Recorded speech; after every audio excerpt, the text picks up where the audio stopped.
Okay, so we would like to start. Thank you all for coming for our actually second session of the pre-conference of the DDD. Welcome all to the 8th International Conference for Dryland, Desert, and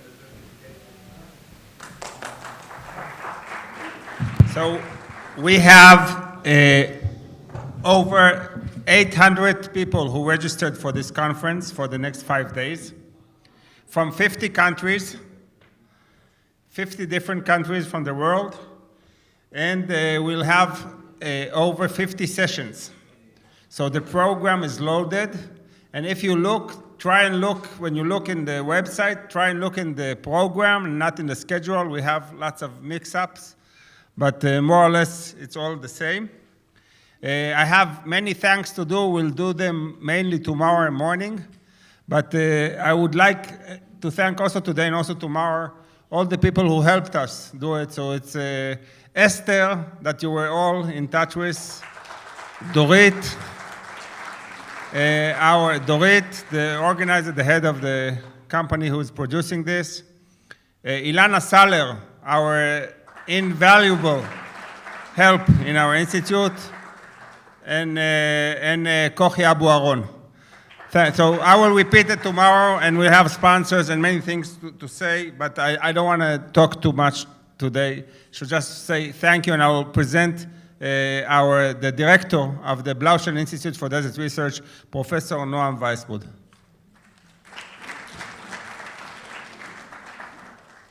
So thank you, Shimon.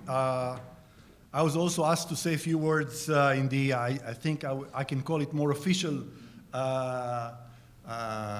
welcome ceremony of the 8th DDD conference. So I will be very short this evening. We just had a very interesting roundtable discussion of a group called GNDRI, a group of a conglomerate of universities and institutes that are dealing with drylands, different aspects of dryland research, and it was really great to see that there are a lot of people that are sharing the passion to work on dryland and to explore sustainable solutions to the different problems and issues that are especially relevant to dryland, but actually relevant to the humanity in general. So it was extremely interesting. I think that the session that we are just going to be part of, all the people that are going to sit here will be also very interesting, and I'm sure it's just the beginning of a very interesting week. There is no doubt that considering the global changes that we're facing and the fast changes, extreme conditions, droughts, floods, and so on and so forth, that are especially dominant in drylands, the importance of this conference is huge and with a lot of impacts for the rest of the world. Alan? I'm sure it will be very interesting, very helpful. I'm sure that there will be a lot of new collaborations, new ideas to share. The challenges are really huge. I'm sure that you will hear it by many speakers throughout the week. But right now, I just want to thank you for being here and wish you a great week and a great conference. Thank you. So by that, I would like to invite our session chair, Mr. Jeff Kay, the Vice President for Public Affairs and Resource Development of Ben-Gurion University, who will be the chair of the session, which is called Philanthropy, SDGs, and Combating Desertification. It was a December day, late in the day, 1953, and there was a car driving up from Eilat on a dusty road. And in the car was the Prime Minister, David Ben-Gurion. And the car was driving towards Tel Aviv, where he was living, and he was looking out the window and asking questions and reading and taking notes, and he said, "Stop! So the driver, you don't say no to the Prime Minister. They stopped the car, and he walked out of the car and he walked over to a field where there were 6 young people, men and women, working the land. And he went over to them and said, "What are you doing here?" Now, they of course recognized him. He was a recognizable character, was David Ben-Gurion, and they said, "What do you mean, what are we doing here? We're doing here what you told us to do here. You brought us here." So David Ben-Gurion said more, and he said, we established a kibbutz here called the Sde Boker. And he said, well, and he go back into the car, and when he go back to his office, he said, he went to his chief of staff and said, it's the first time in my entire life that I've been jealous. I've been jealous of these guys down there. And then he went to his wife, Paula, and said, how'd you like Tel Aviv? She said, He said, because we're moving to Sde Boker. She said, over my dead body. But she also never said no to Ben-Gurion, and she came here. And the rest is history, and I hope that you will have an opportunity to see the sights around you, not just in the conference. I think if Noam and Shimon let you out for an hour here, you'll see the hut in which he lived. He and Paula lived a very modest existence. You'll see the grave overlooking the Zin Valley, and you'll see the beautiful David Ben-Gurion archive and study center just about 100 yards from here in the campus. Go and see it when you're here. Because it's very, very difficult to understand desertification in Israel and the Negev without understanding Ben-Gurion. And when I was preparing for today, I was reminded of something he wrote in 1960. So it's already 7 years later. He's living down here at the time, and he says, talking about the Negev, within these 5,000 square miles of sand, eroded soil, and mountain are vested Israel's major hopes of advancement in the absorption of further large numbers of the Jewish people, still in dispersion, and in the attainment of the country's full economic independence. The transformation of the Negev into a center of agriculture, industry, mining, commerce, learning, and research, and as a bridge of trade and political ties between the continents of Africa, Asia, and Europe, is the central pioneer task of this generation of Israelis and of world Jewry, as was the draining of the swamps of Jezreel and Jordan over 50 years ago. And then he says,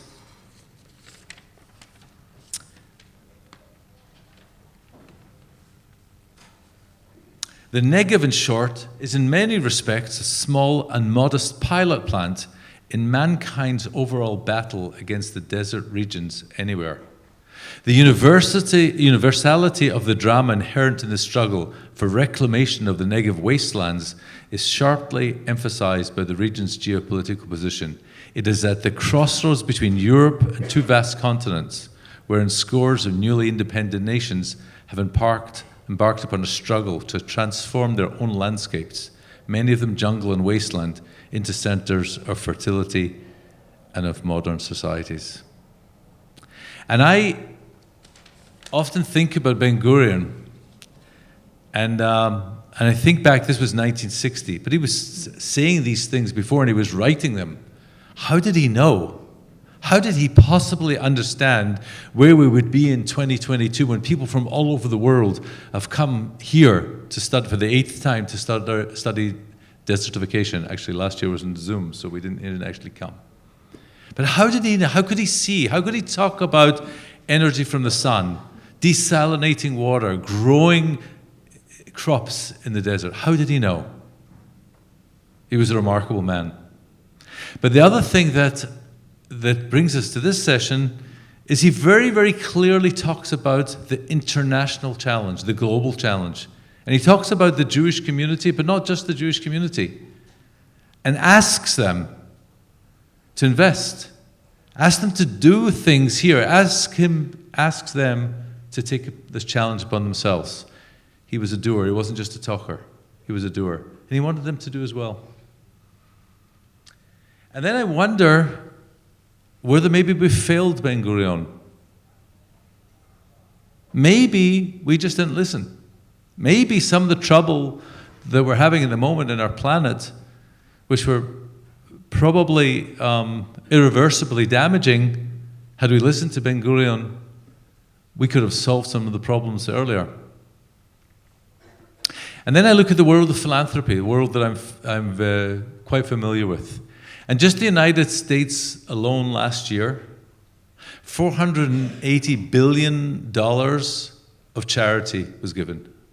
$480 billion of investment in the NGO philanthropic sphere. And then I say, well, what percentage of that? Now, before I give you the number, there's not one of us if we were to call our best friends and neighbors and children and say, what's the thing that most bothers you? Climate change, sustainability is going to be in the top 5, right? I guess for here it would be the top 3 or maybe the top 1 for all of us.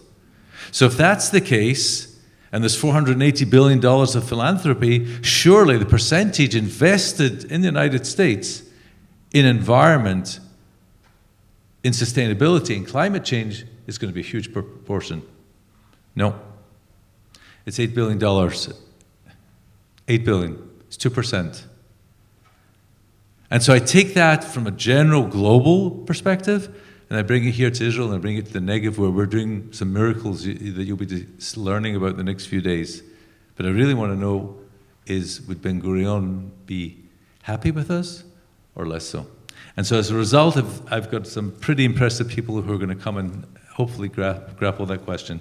And in no particular order, I'm going to ask them to come and sit on the stage. So Mrs. Nicole Hodstro, who is the Executive Director of the Mirage Foundation, and hopefully we'll learn more about that. Thank you.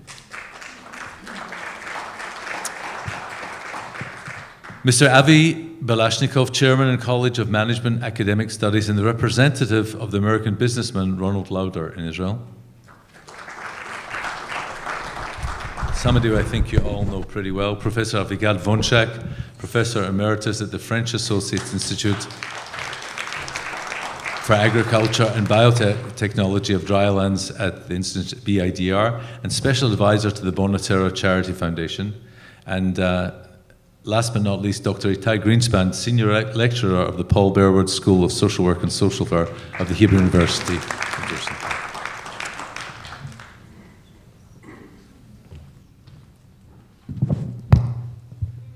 So I'm going to start with, so we've got 3 representatives of the philanthropic world, the doers, the givers, and we've got Itai, who's our academic expert. And I want to ask the 3 of you the same question I asked myself.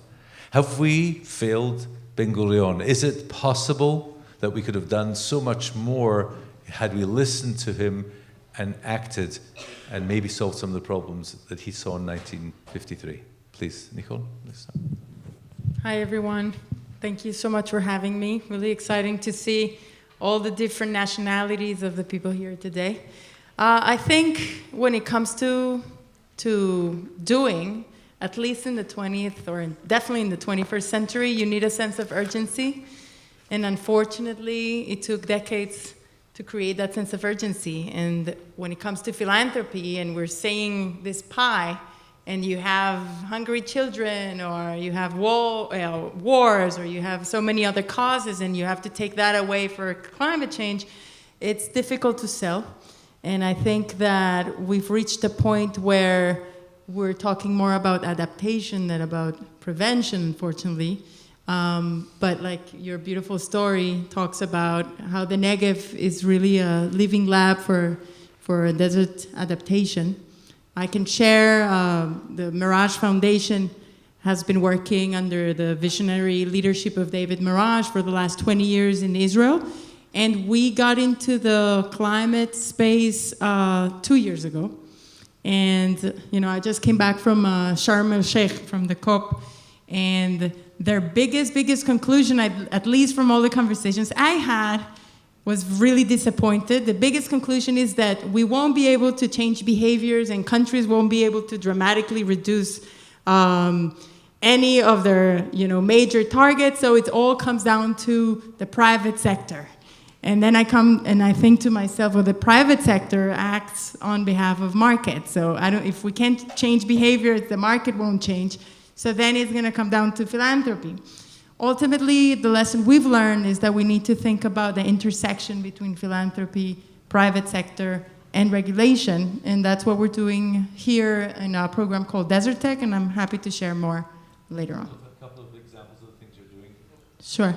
So what we're doing is, if we want to, on one hand, try to bring to the world some of the know-how that has been developed here for decades, but we also want to use the forces of the market, we need to think about it in a way that knowledge becomes startups, technology, tools that could be sold eventually, patents.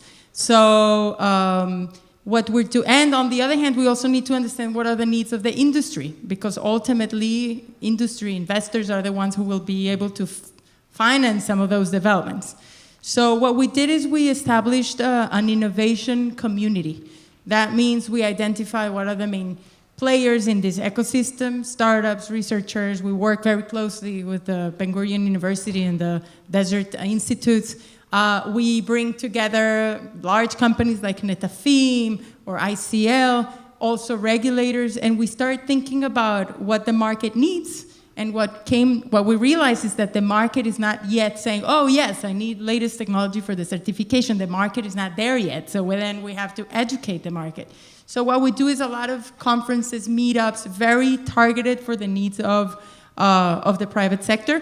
And we created the first ever Desert Tech Marketplace. So it's an online resource that you can identify challenges, solutions, and also resources. And by resources is actually a mapping of all the major potential partners in the Negev region that any country, city, or company around the world could partner here to get the necessary resource to develop or scale solutions for deserts. Obviously, the Ben Gurion University is one of those resources, but again, it's written in a way that private sector can understand. For example, how many dunams of pilot sites you can access, on what type of agriculture, what type of microclimate, what kind of research sponsorship you could have, and those kinds of things. And what we're seeing is that, surprisingly, a lot of countries, also countries that are not necessarily desert, like England and Holland, are coming to Israel. We're bringing companies and they're touring here, trying to meet with startups, and we're trying to say, you know, the big buzz about the startup nation. So now we're talking about Desert Tech Nation, because unfortunately that sense of urgency is growing. So we might as well use it in the way that we can also develop the Negev region and also try to help everyone adapt before it's too late. Thank you, Nicole. Remind me of a cynical comment regarding England and Holland, where people say you don't live in a desert, but don't worry, the desert's coming to you soon. Professor Vonschak, you've lived on both sides of the fences. You've been a doer here, if you like, a recipient, and today you're helping advise a foundation based in Geneva, Bonatera Foundation. So the question is, A, what was it like during that time when you were here, if you like, holding the flag, the Ben Gurion flag? You have a bit of similarity to Ben Gurion, as you may have noticed, but also about trying to attract people to invest in this area. And how do you go about talking to the foundation today about the importance of what needs to be done here in the Negev, and they're sitting in Geneva? Well, I think you're touching the real problem of the Convention of Combating Desertification. It's bad public relations. You mentioned in your opening talk about if you call a friend and ask him what is the problem, and they will mention climate change, they will not talk about desertification. It goes back to the history of the convention. You know that the conventions were established Rio 1992, I think 30 years, June, Uriel here will correct me about the history. There were two conventions, climate change and biodiversity. There was not the ability to reach an agreement and as a result a consensus about the rest. And it took about 2 years, Paris, 94, to establish a convention that reminds me someone that is trying to drive a car, pressing the brakes and the accelerator at the same time. The name of the convention was the Convention of Combating Desertification, and I'm sure I'm going to make a mistake, Uriel will correct me, combating desertification mainly in countries under a severe danger of drought, mainly in Africa. So you can immediately understand that none of the developed countries were interested in establishing a funding mechanism to this convention because it doesn't deal with us. If you call someone in Amsterdam, London, and Manhattan and say, you are under a threat of desertification, he will burst and start to laugh. If you tell him you are under a threat of being flooded, he understands. Now, start to explain him that there are synergies, that climate change is tightly connected with desertification. And desertification is impacting the biodiversity. So this interdisciplinary that was mentioned in the previous session is something that the convention is suffering till today. Actually, even today, there is not a specific mechanism to support the convention. There are other mechanisms for climate change, for biodiversity, and finally, the developed countries are making an act of goodwill and say, let's talk about synergies. So if you can come up with a project that addresses the three conventions, then we'll also consider funding you. And this is the challenge of trying to explain funding agencies, be it governments, be it private philanthropists, or the World Bank, and all the other mechanisms that are available for such projects. So this is one challenge. The other one is that you have to understand that it's more difficult to set up measuring criteria. What is a success and what is a failure? So where do you go? You go to the Gates Foundation and say, I want to stop a sand dune in China from moving. Climate change, they say, you know, if you don't stop if you don't stop the CO2 problem, then the Canary Islands will be flooded. Oh yes, the Canary Island is my favorite place of vacation. So the challenge here is the ability to explain the public what is the problem and how do we tackle it and what is the impact. The understanding that COVID-19 will disappear in Europe only if it disappears in Africa. And the understanding that migration into Europe will stop only if there will be a sustainable food production system in Africa. This is something that is the real challenge of the academia. And unfortunately, in many cases, we don't bother on publishing articles that will be read in the common journals. And this is a challenge. And in many cases, you give up. You give up because you as a scientist need money.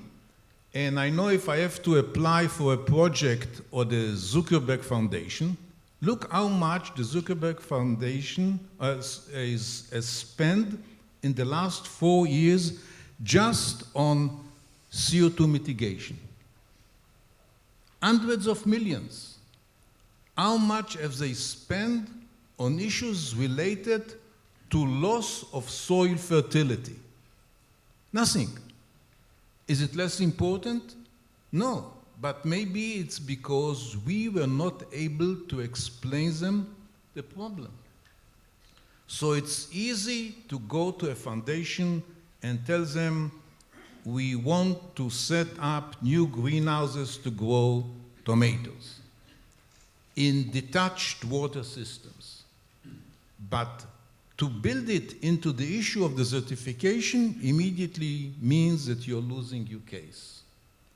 I want to mention one more point, which I am very proud of being part of the Institute and the university.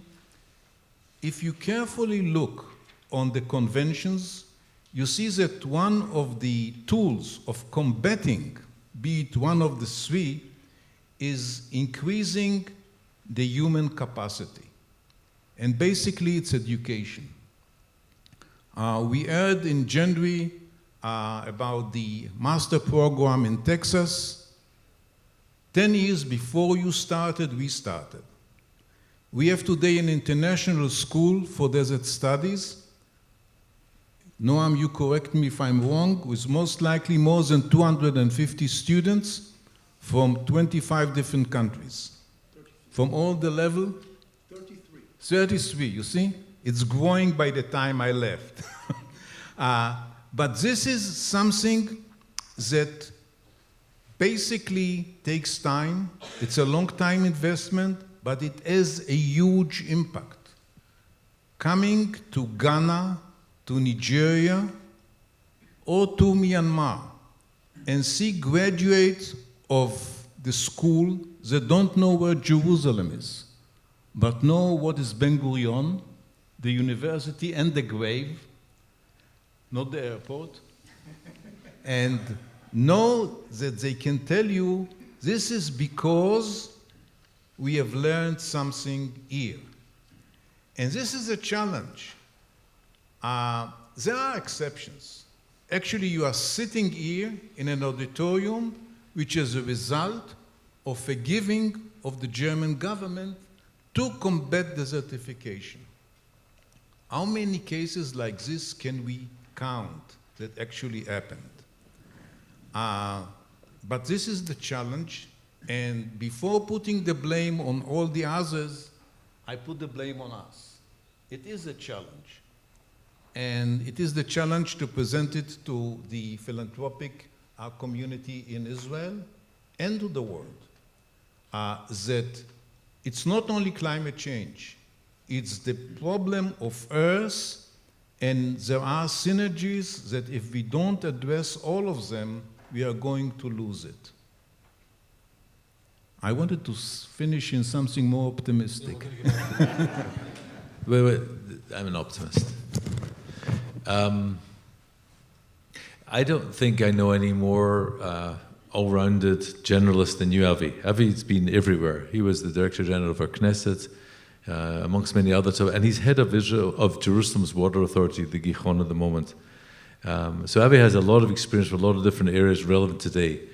But one of the things I wanted to ask you about is actually about Ronald Lauder, because if anybody could be identified as Mr. Negev, it's Ronald Lauder, both with his love for David Ben-Gurion and some of the things I was saying before, but also work in JNF, in combating desertification here in the Negev. So what is he doing? What are his plans? What are his thoughts? And what do you think about the question of, or how would you think he would answer, are we disappointing Ben-Gurion or not? Okay, so good evening. I don't know how to start, So I will start, in dry sentence, which I represent the Lauder family here in Israel. Ronald Lauder is the president of the World Jewish Congress, and is also on the list of Bloomberg and etc. is one of the big five in the world. Anyway, is for the last 30 years, he and the family Mirage, the Mirage Foundation, and some other families like Rothschild, etc. We are handling I think together, let's say, most of, let's say 95% of all the projects in the Negev, in the desert of the state of Israel. The problem, Mr. Professor, is it's leadership. which means we had only one Ben Gurion. We had only one Ben Gurion. And since Ben Gurion, I can tell you that Israel, we miss a little bit with all the connected with leadership. Like, by the way, many countries. I'm not criticizing my government, even though for many years, I was the Director General of the Israeli Parliament. I'm not coming to criticize this government or this. I'm not there. In my past, I was also the Director General of the State Comptroller Ministry, which means I know how to critique and I know how to run things. But we had only one Ben Gurion, unfortunately. And since then, we have a problem. It's like Houston, we have a problem. So Israel, we have a problem. We had only one Ben Gurion, and since then, unfortunately, the Negev is not at the top priorities of the state of Israel, and I'm not speaking about the right, the left, I'm speaking about everybody. I can tell you that I'm dealing with a lot of countries. The Loder Foundation, we have many activities all over the world. And I can tell you that, when you are speaking about leadership, you speak about politics. When you are speaking about politics, you are speaking about voters. So, take the car, come from Beersheba to Sde Boker. How many voters you saw around? A few. So, if you want to find the politicians, come to a place that there is a lot of people, many people. Otherwise, forget it. And it's unfortunately, and I'm saying this as someone who raised in the Negev. I raised most until the army, I raised in Arad, which is here in the center of the desert here. And I can tell you that we have one Ben Gurion, we have the Mirage Foundation that doing a lot in the Negev. We have the Loder Foundation that Mr. Ronald Loder is doing a lot, and he spent dozens of millions of dollars every year, and with a lot of projects with the Ben Gurion University. We created 6 years ago the Loder Employment Center.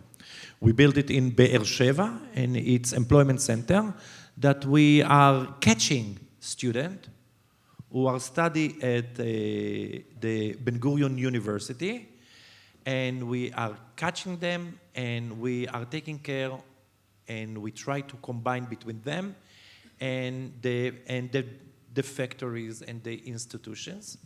And we want them to remain after the study in Beersheba, in the Negev, and to live here. So we organize for them a package together with Ben Gurion University.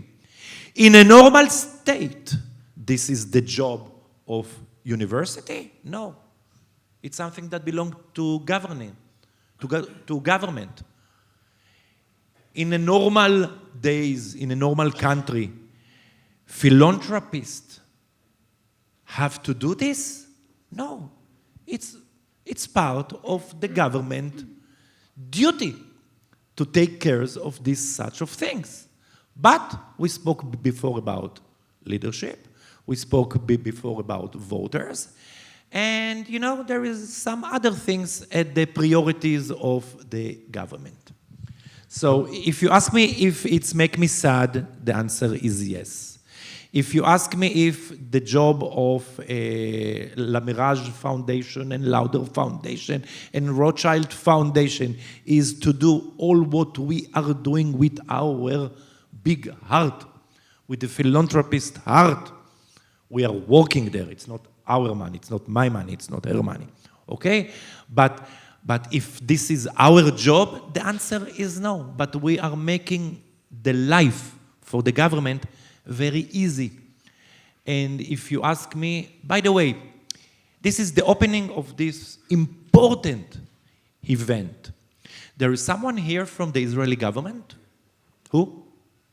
Where? There is someone here from the Ministry of Finance. There is someone here from the Ministry of Negev, Galil. Where are you come from? Sorry? Okay. You are anywhere. Okay, so you can see, I mean, it's not a critic, it's a fact. I mean, just a minute, I will finish in a minute, okay? It's a fact.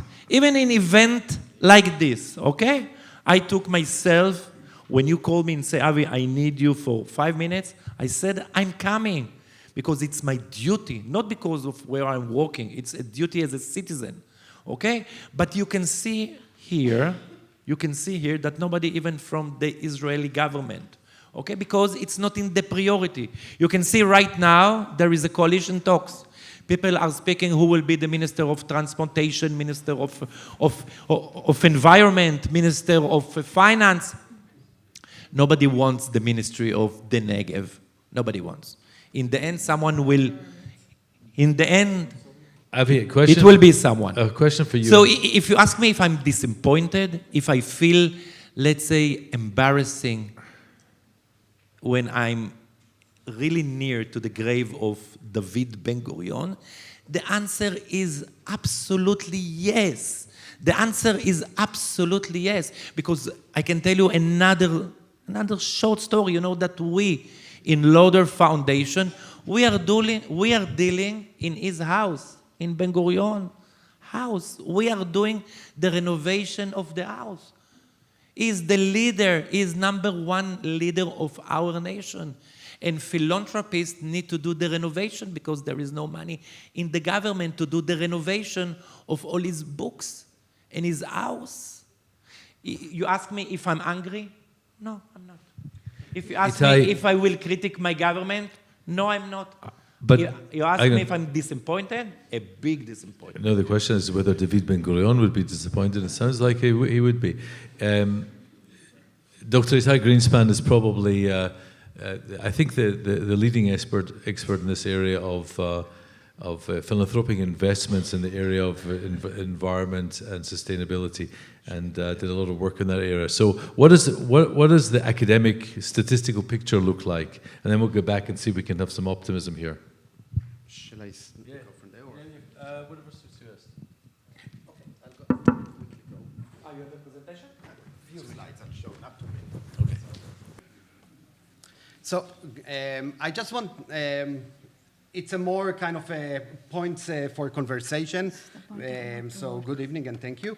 And you know, when we talk about philanthropy, in Philanthropy 101, we talk about the field of philanthropy as 2 dimensions. One, it's all about, it's learning about the recipients and who are the beneficiaries, and it's also about who are the givers and the donors. And you know, when I was invited by Jeff to come and make some comments here, I was trying to think about this theme or issue of desertification and how much complex it is to find and to target a topic like that in the philanthropic world as well as in other funding sources. Because when we speak about philanthropy and the beneficiaries, we can think about funding of civil society, environmental groups. We can think about, and they are as the body that implements, trying to promote some of the issues, neglected issues that are not sufficiently addressed. We can think about funding of research, of science, of innovation, as Nicole mentioned. But this is through academia, universities, and so on. But we can also think about themes or global themes that are necessary to be addressed. And desertification is not sexy enough, I would say, as Avigad mentioned, the climate convention and biodiversity, and we forget about it. And sometimes it's a real challenge to find how to come together. So this is the first comment. The second is about the 3 buckets of okay, so we want to address a problem, an issue, a theme, and how can we deal with that? And so the conversation so far was about the role of philanthropy. But we need to think, to try and think about it even broader, and think about philanthropic actors, and about corporate actors, and think about government if we want to really look at the greater picture of addressing a challenge. And it's not always easy, because even, for example, so my expertise is more about the civil society, environmental side. Look, and this is a study we did about 10 years ago, unfortunately. And luckily, I remember we went to ask environmental organizations what are the main topics that they are dealing with. And look at the desertification, it's at the bottom. The bottom 5% of organizations that report activities dealing with such activities. And I was trying to think about the contemporary situation, and I think it didn't change too much. So yes, we are addressing issues in the south, in the Negev, and there is a lot of work being done, but it's hard to address a topic such as the center of this conference in a very targeted way. So this is a real challenge. And I think I'm not going to go over the entire slides that I have here, but I would say that I think two or three aspects that are important is when we address a theme that is not at the front of the conversation, it's important to expand the opportunities. And to think how we can do it is through various means, partnerships, networking, and so on. So in my opinion, or in terms of frontiers of where we can take it, we can speak about one track is about how to localize, individualize, and democratize philanthropy in terms of having the power to people. And even in topics like that, you can include it, crowdfunding and different platforms that are possible to expand this pie. Of course, and it's very important to include and share the role for things like that with the philanthropic community. And this is, we see many opportunity through philanthropic networking. And I'm sure that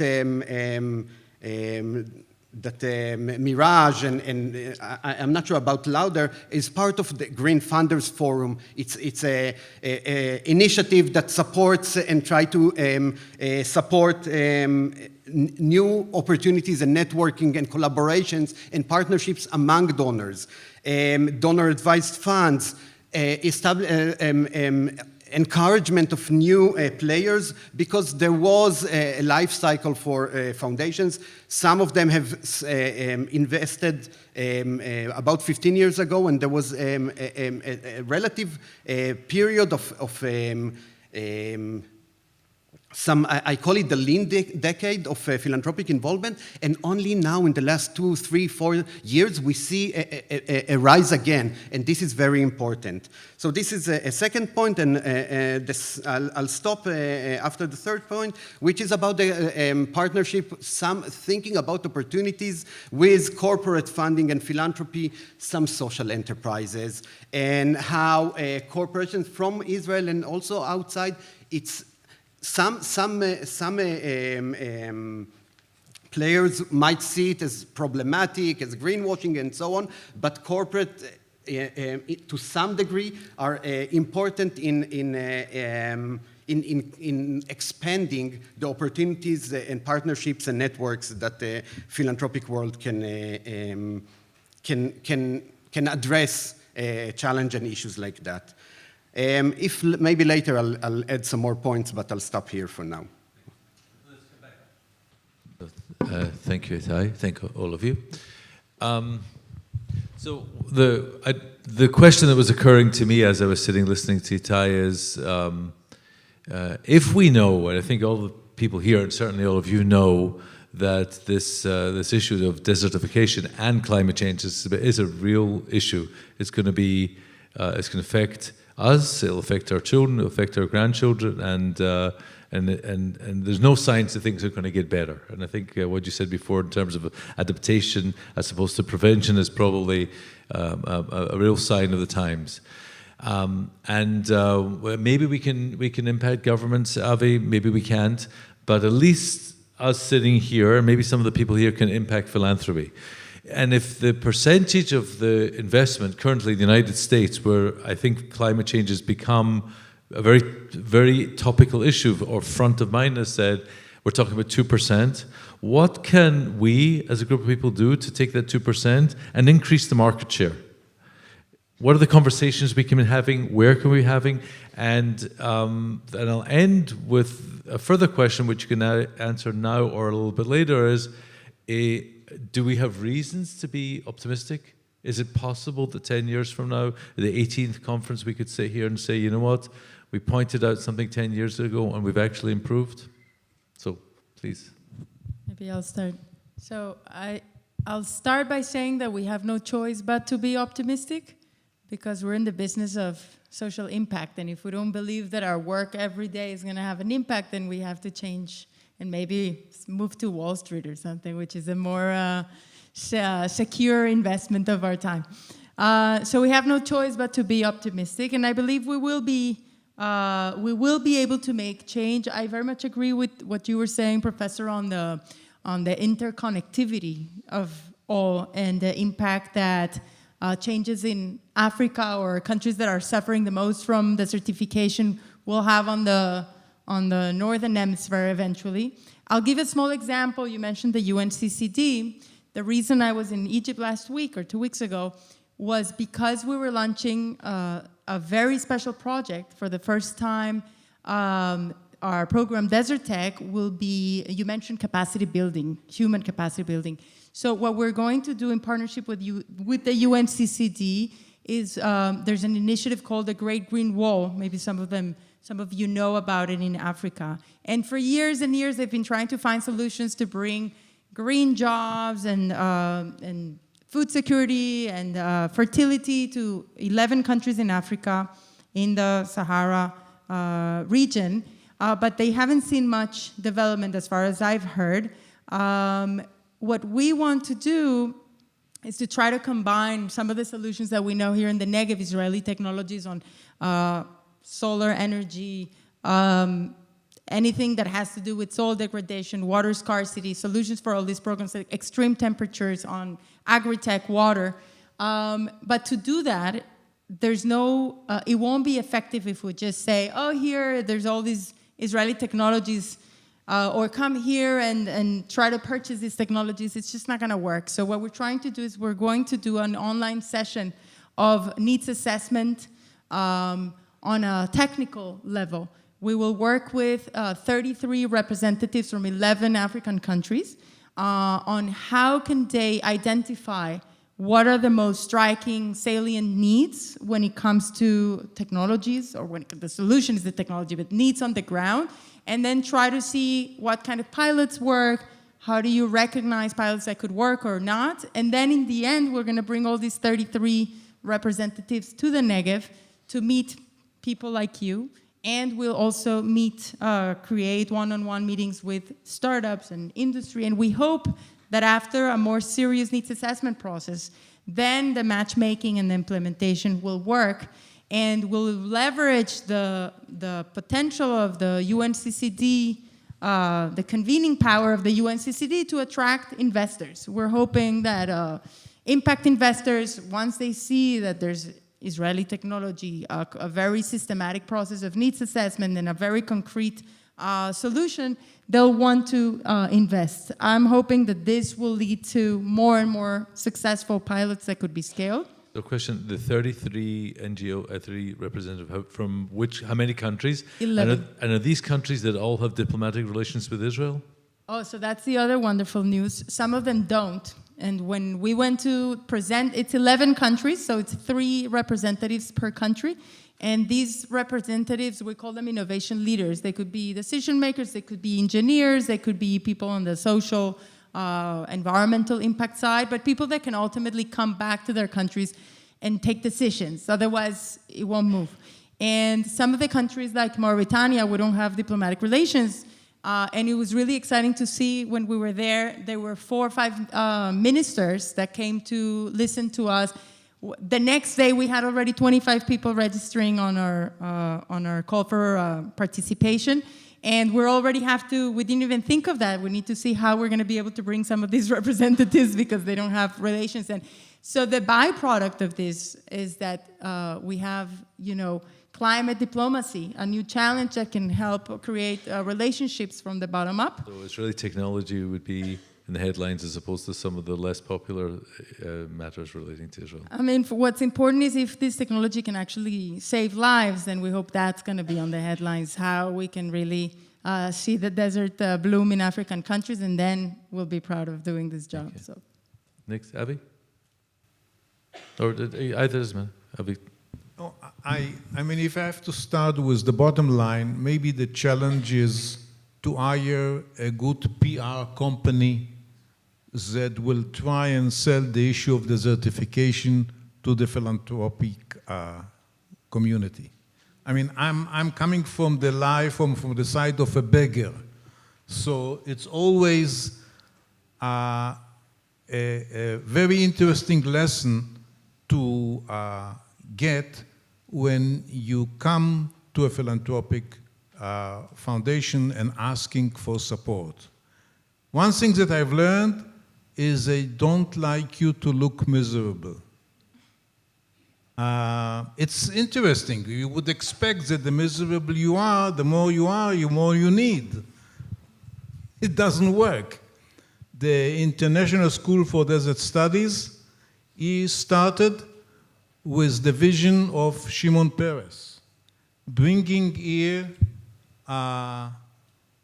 Leven, the founder of the Rashi Foundation. Rashi Foundation.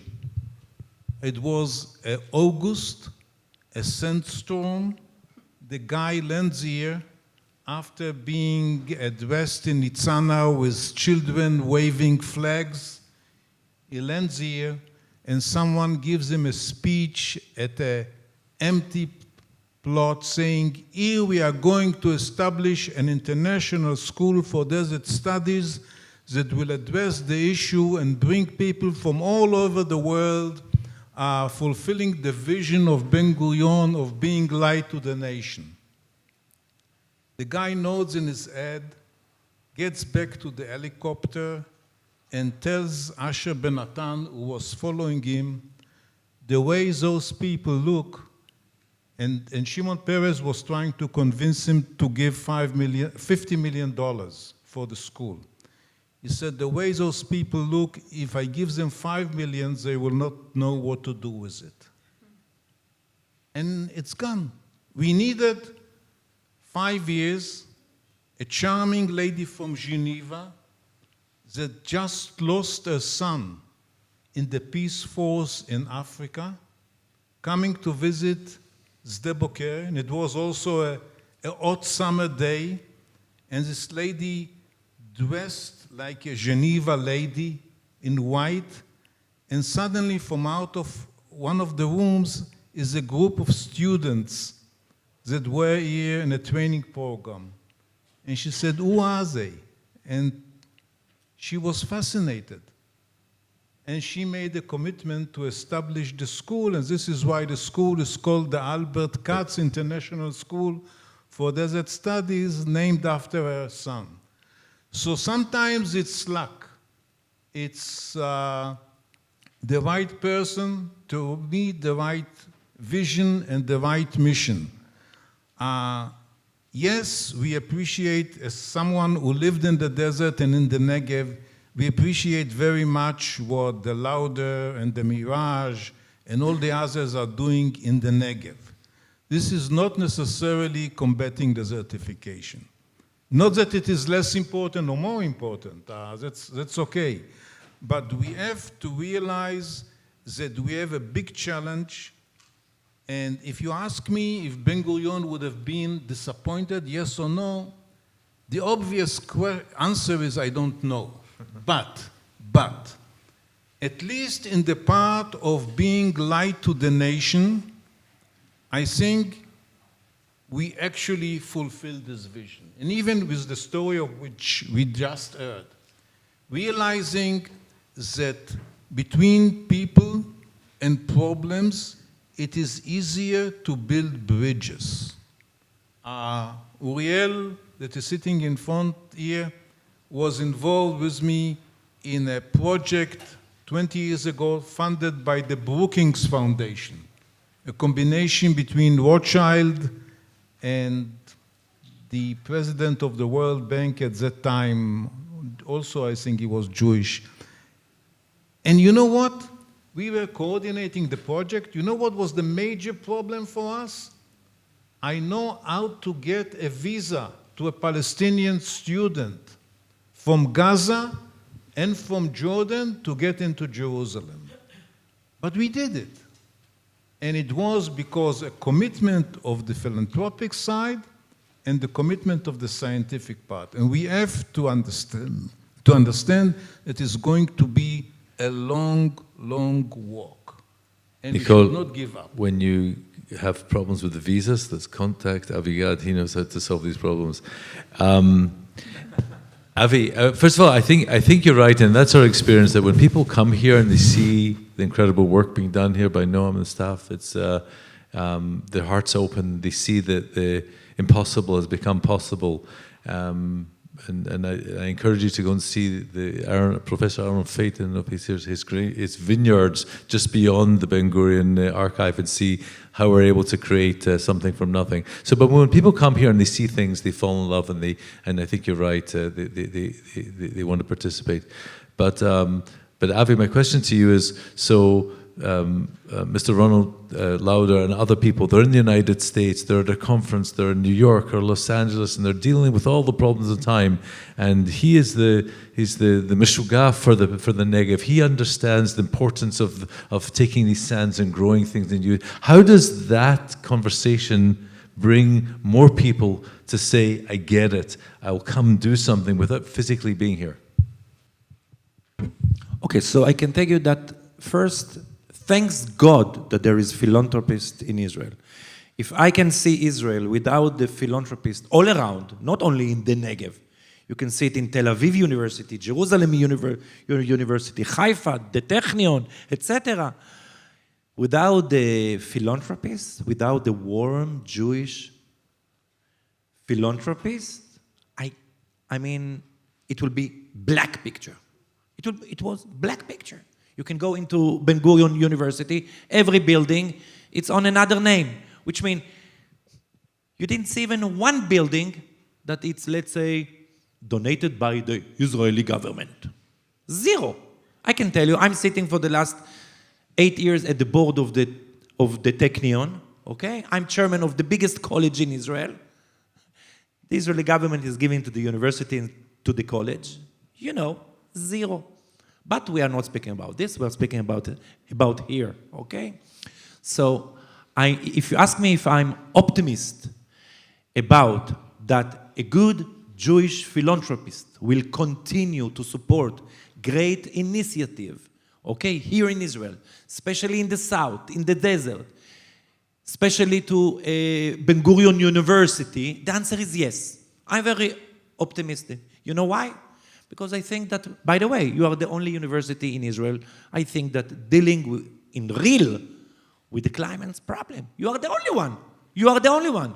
So if there is someone in the United States that all this subject of the climates are very close to his heart, of course he will support you, because you are the only one who are doing this. You are the only one, by the way, the Ben Gurion University, and I'm not the spokesman of the Ben Gurion University. I'm not getting salary from them. Nothing. But Ben Gurion University, it's unique. Let's put it on the table. It's unique. It's unique, and you are doing things that it's not your job.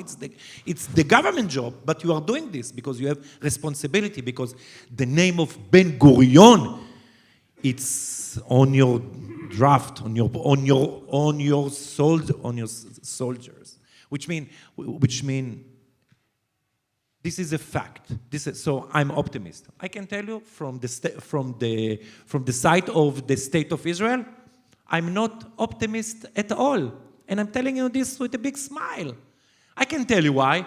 You know that the only party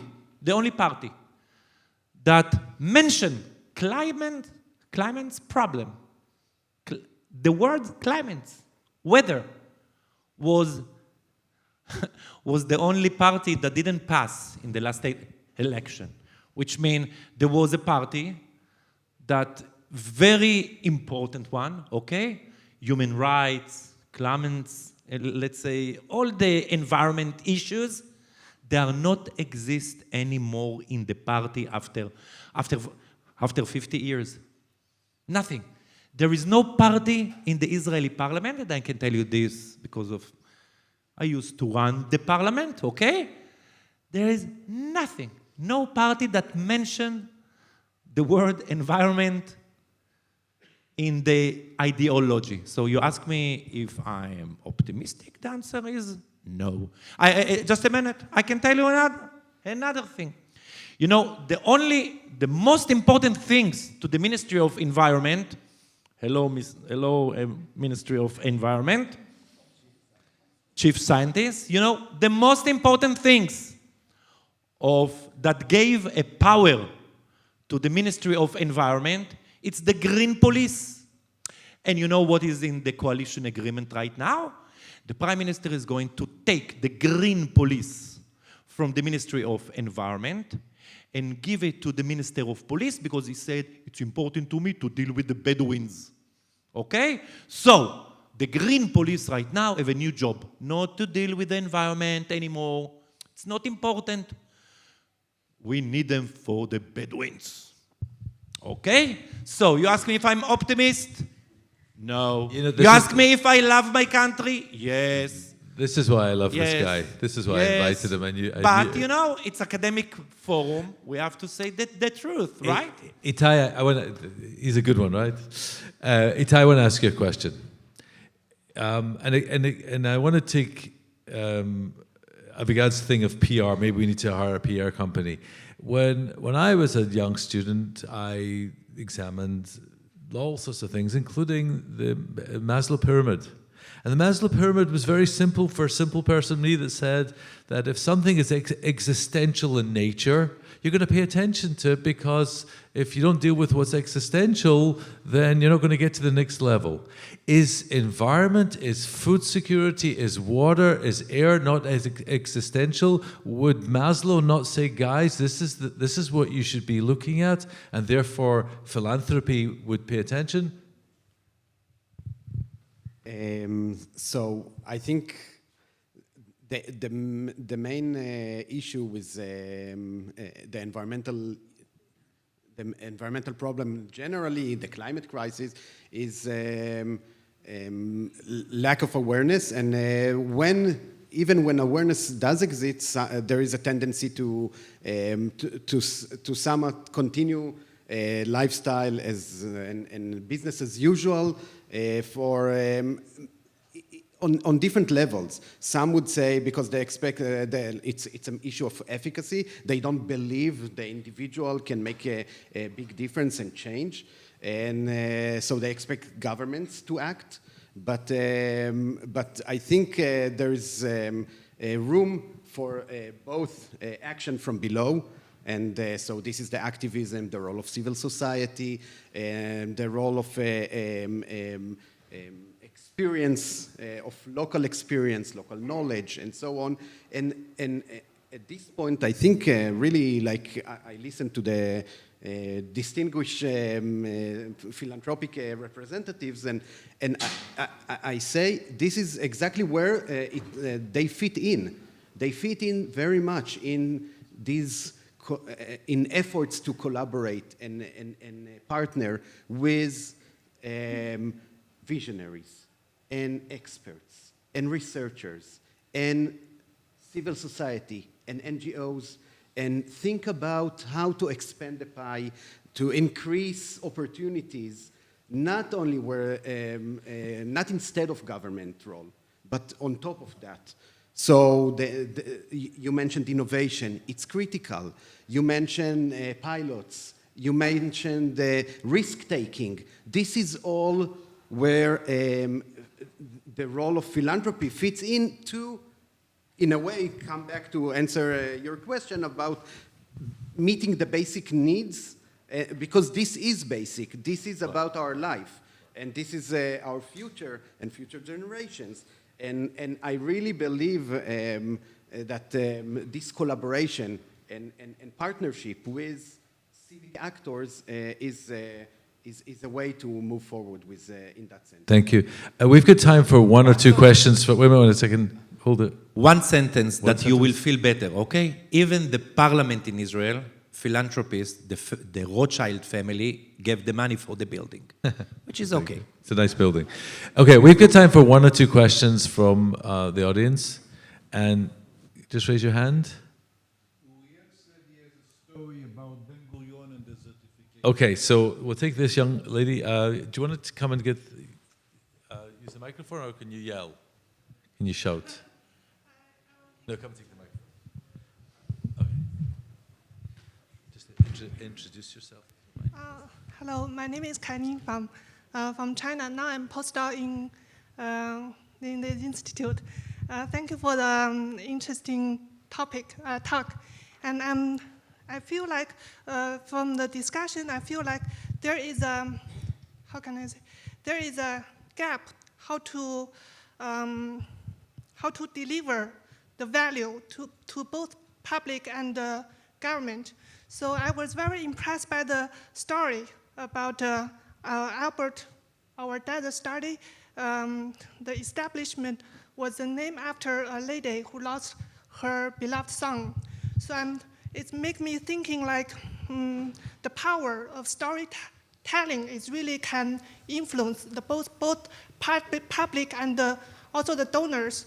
So, but I didn't see there enough storytelling or about these stories to inspire people and to touch the people. What do you think? Is there any efficient ways to telling the stories, or to, yeah, this is my question. Thank you. Thank you, Kenny. What a beautiful question. Who would like to answer? Jeff, I think you're the expert, actually. In stories? That's what I'm told. Well, basically, I said I'm a beggar. A more polite way is to say that I'm a storyteller. Because the whole issue of eventually getting the funds is the ability to address a problem that will convince the giving part that by them giving, they can make a change. One mistake that many people do as fundraising is that they think that the major role is to separate between the money and the donor as fast as possible. And it may work once. From my experience, it works only once, and then it's gone. And the most attracting storytelling is the personal one. And convincing the giving partner, be it a philanthropy, as a government, that they are going to take part in a mission that is going to make a difference. Now, this is the whole Bible in 5 seconds. And the rest is something that you gain and learn. First of all, I thank you for your response, and I thank Kenny for your question, because first of all, I agree with you. It's all about storytelling, and the story that we are telling is not one of what I want you to do for me. It's not begging. It's not sales. It's shared values. And so if I can bring you closer to meeting the values that are important to you, then I'm actually in partner with you. I'm not asking, I'm not begging. So I would never use the word. And this institute, or these institutes here, can help people realize their own goals, the things that are important to them. The question about how, if you're sitting in Geneva or the United States or elsewhere and you're not feeling the effects of desertification every single day, if it can become a reality for you, and I think that's part of it. Just Uriel, I'd love to hear your story about Ben Gurion, and but I just want to end by saying one thing as far as I know about the man. People would say about Ben Gurion, it's either madness or he's a genius.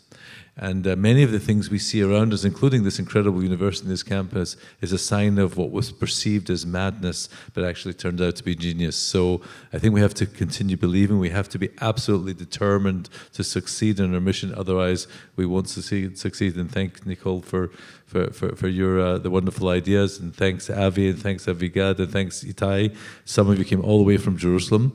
And Uriel, we're going to give you the last word, please.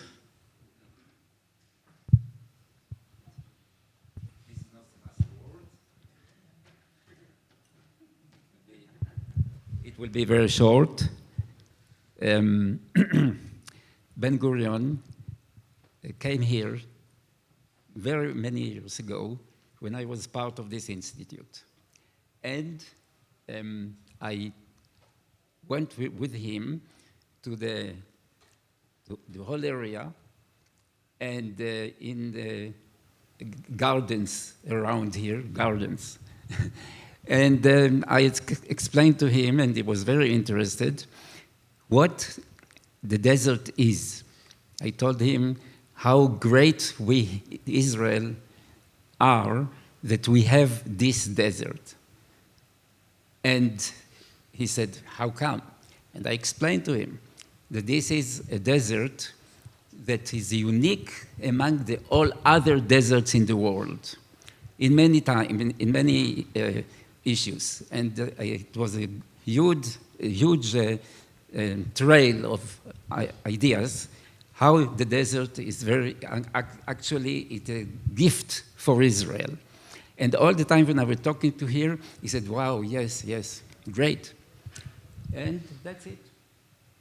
Then, after 2 weeks, I get an invitation to come to the house of Ben Gurion in Tel Aviv, in Keren Kayemet, because there is a conference there, and he wants me to come there.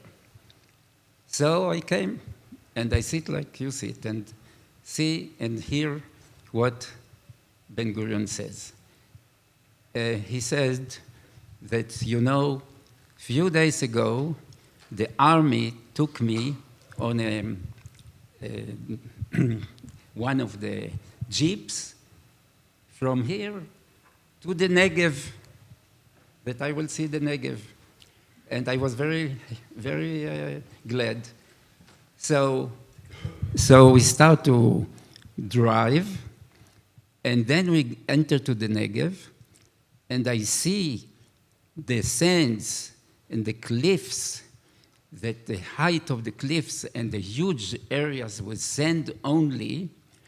Then I told everybody that the first thing that I told to myself, God made a great mistake. That's it. This was the desert after I tried to explain to the Ben Gurion. But you can understand that the issue is really very, very difficult. Thank you. I want to thank our panelists. Thanks, Uriel, also to Itai, Avi, Nicole, and Avigad for really sharing your thoughts and ideas. I want to thank Noam and Shimon for inviting us to be here. And all of you have a wonderful conference. And take it from Ben Gurion, the madness or genius, you be the geniuses. Thank you.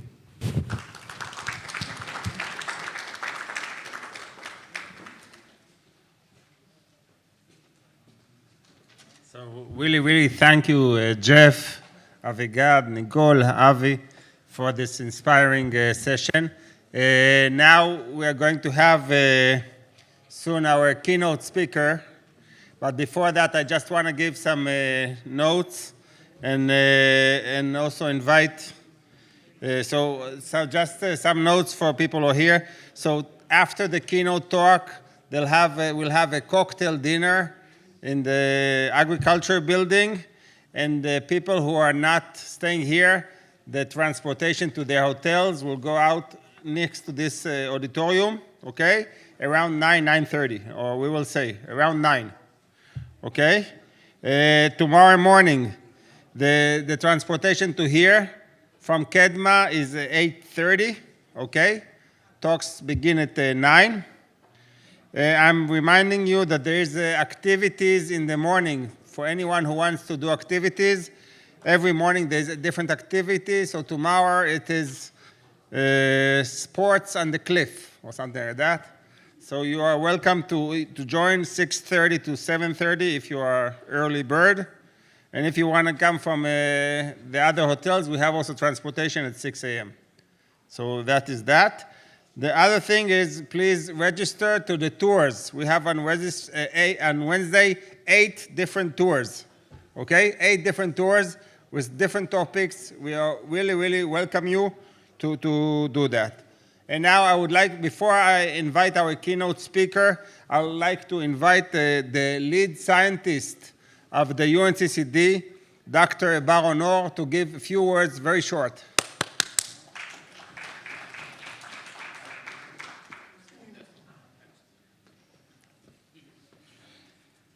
So Shimon and Noam and Jeff, thank you very much, excuse me, for the opportunity to be here. I just wanted to say that the UNCCD Secretariat has participated in all 8 editions of this conference, and that's primarily because it is both responsive and innovative. And I'm just going to give you 2 examples, one which is linked to Uriel. The first one is that when this conference, and it was 2 steps. First, Uriel did work before the Rio Plus 20, and then he also brought the ideas back to this conference, which basically said that land shouldn't be looked at next to nature and climate change. It should be looked at underneath it, driving both multiple benefits, as was pointed out earlier in that conversation. And that led to land degradation neutrality and a complete sea change in the convention. Now 129 countries are pursuing it. There are more commitments under LDN than in all the NDCs, all the NBSAPs, and the entire Bond Challenge, meaning the climate change, the biodiversity, and the deforestation commitments. There are more in LDN. This conference is partially responsible. And then if I think about what Nicole pointed out, think about that this conversation about linking financing, innovation to what we do on the ground so that we actually create value, that is the kind of thing that is both responsive to what the convention's trying to do and forward-looking to where we're going. And then I'll finish by saying this, because I'm being followed by the chief scientist from the Ministry of Environment, and it's a lonely job, I know, as a lead scientist for the UNCCD. But to actually create that interface between science and policy so that we can actually make the changes that Avi was talking about, that's going to be the big challenge. And I look forward to hearing this keynote and see where it goes. Thank you.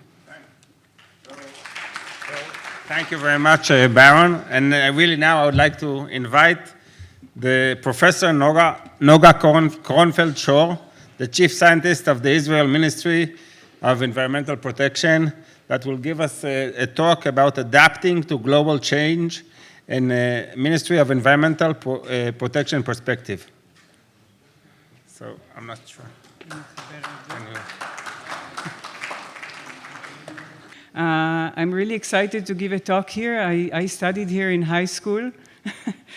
So this is, I'm back home, and I have 2 kids. One is in high school here, and the other one is a guide here, so it's really like being at home.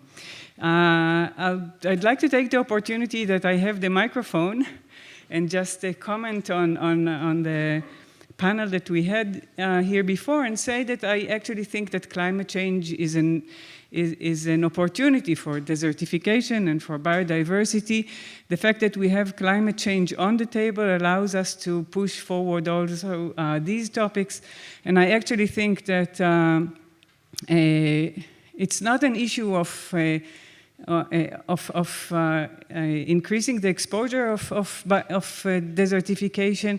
It's just branding it as a climate change manifestation, and I just think that we are in a very special moment where we can actually advance topics such as desertification and biodiversity loss, or environmental pollution, which was relatively difficult to promote before.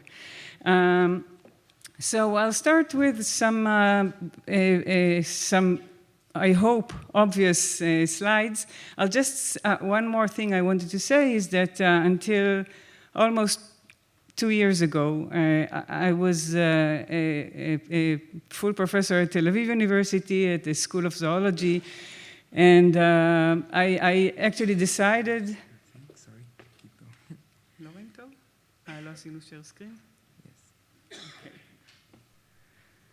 I actually decided to take a leave from the university and join the government exactly because I thought that as scientists we have the knowledge and the duty, the responsibility to move things forward faster than they move now. So I'll start with some, basically, I hope that information that I hope that all of you know. The first is that our world is at risk. You can see the trend of number of disasters, which is continuously increasing, and if this trend will continue, by 2030, we expect an increase of 40% in global disasters compared to 2015. These are huge numbers, and this amounts to 560 disasters every year, or more than 1.5 disasters per day. These are unacceptable numbers. If we look at extreme temperature events, we see a similar picture. Just assuming the current trend, the linear trend continues, the number of extreme temperature events is expected to increase, to almost triple from 2000 to 2030. And related to our current meeting, the number of droughts will increase more than 30% between 2000 and 2030. And the number of droughts, of course, influences desertification, food production, soil health, and many other parameters which influence our health, well-being, and livelihood. And if the numbers don't convince you, maybe the costs and financial losses will convince you, and you can see that the economic loss from climate and weather-related events is also increasing dramatically. And while the economic impact of geophysical events, which are in red at the bottom of the figure, is relatively constant. So the losses don't result from the fact that we have more property or more population. It's because of climate change. And the impacts of these disasters are not influencing only the financial world. They are also fundamentally undermine social and ecological ecosystems, as we all know. And this was all linear extrapolation. However, the future is not linear, and the global warming is expected to increase in a non-linear way. And in the figure, you can see that two scenarios. One is the 1.5 degree scenario, which, as you can see, even if we are extremely optimistic that we will be able to keep the 1.5 degrees Celsius increase, still the yellow line will continue to increase until 2040 at least, and the chances are that we will pass the 1.5 degrees Celsius, and business as usual are in red, and this is really a catastrophe.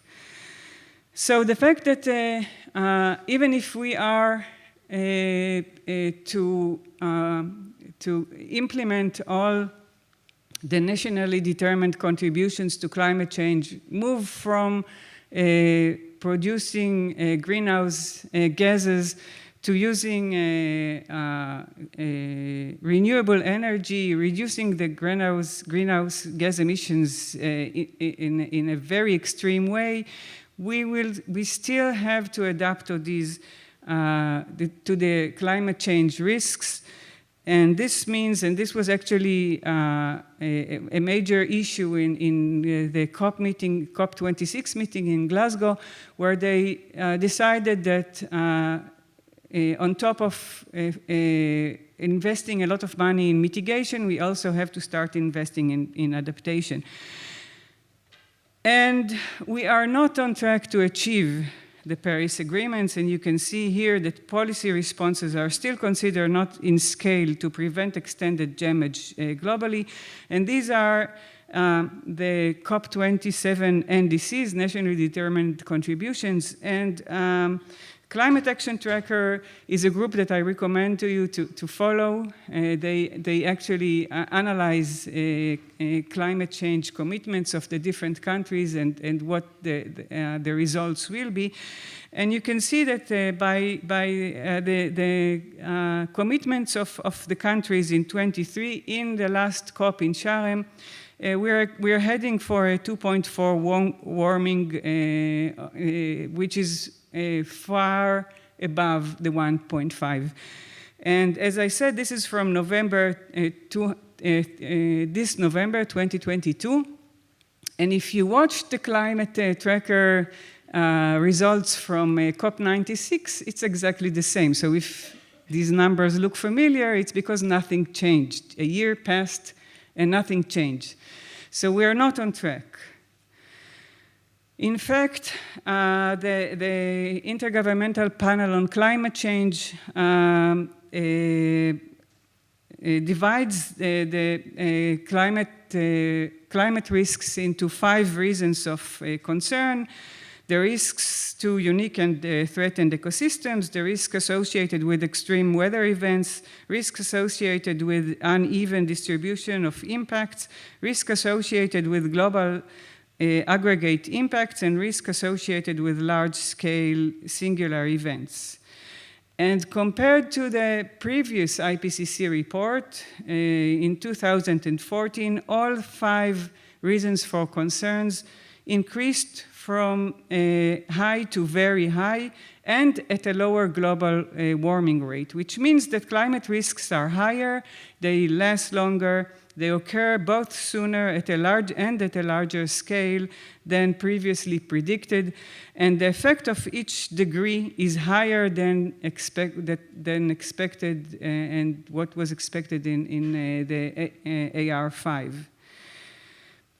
And today we are at the stage where the financial world and the government accept it. And you can see here a report of the World Economic Forum from 2022, this year. And the 120,000 people from 120 countries were asked to rate the highest risks to humanity during the next 5 to 10 years. And you can see that the risks that are marked in yellow are all environmental risks, and on the top is climate action failure, and then extreme weather, biodiversity loss, nature resource crisis, and human environmental damage, all crises that are interconnected and influence one another. And even the financial world is realizing this. So these are experts from 120 countries that are rating environmental issues as the top high risks for humanity. And yet, not much is happening. So when we look at climate risks, we have to look at all the dimensions of the risk. And the risk is influenced by the climate, of course, which could be natural variability or human-induced changes. But it's not only the climate that influences the risks. It's also the vulnerability to the risk, the hazard itself, and the exposure to the risk.